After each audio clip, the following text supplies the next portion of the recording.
যদি আমাদের তরুণ তরুণীরা, আমাদের ছাত্রছাত্রী ভাই বোনেরা তারা যদি মনে করে যে এই দেশব্যাপী ইন্টারনেটের সেবা ব্যাহত হওয়ার জন্য কেউ দায়ী, তাহলে সেই দায়ী আমি দায়িত্বপ্রাপ্ত ডাক এবং টেলিযোগাযোগ তথ্য প্রযুক্তি প্রতিমন্ত্রী হিসেবে সারা দেশব্যাপী ইন্টারনেট সেবা ব্যাহত হওয়ার জন্য এই দায় এবং দায়িত্ব আমার, এবং সেই দায়িত্ব সঠিকভাবে পালনে ব্যর্থ হওয়ার জন্য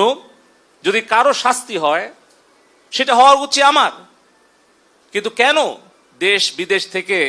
মাননীয় প্রধানমন্ত্রীকে আক্রমণ করা হচ্ছে, কেন তার বিরুদ্ধে সমালোচনা করা হচ্ছে? আমার যে ব্যর্থতা সেটার দায় এবং দায়িত্ব আমি নিজের কাঁধে নিয়ে যদি জননেত্রী শেখ হাসিনা যে কোনো শাস্তি অথবা আমাকে যে কোনো সিদ্ধান্ত দেয় সেটা আমি মাথা পেতে নিয়ে আমি বঙ্গবন্ধুর আদর্শের সৈনিক হিসেবে, জননেত্রী শেখ হাসিনার কর্মী হিসেবে, আওয়ামী লীগের একজন কর্মী হিসেবে আমার তরুণ প্রজন্মের কাছে যদি আমার কোনো ভুল ত্রুটি হয়ে থাকে আমি করজোরে প্রকাশ্যে আমি ক্ষমা প্রার্থনা করছি। এবং এই ইন্টারনেট ব্যাহত হওয়া, এই সোশ্যাল মিডিয়ার গুজব প্রতিরোধে ব্যর্থ হওয়া, এই সকল কিছু দায় এবং দায়িত্ব, ব্যর্থতা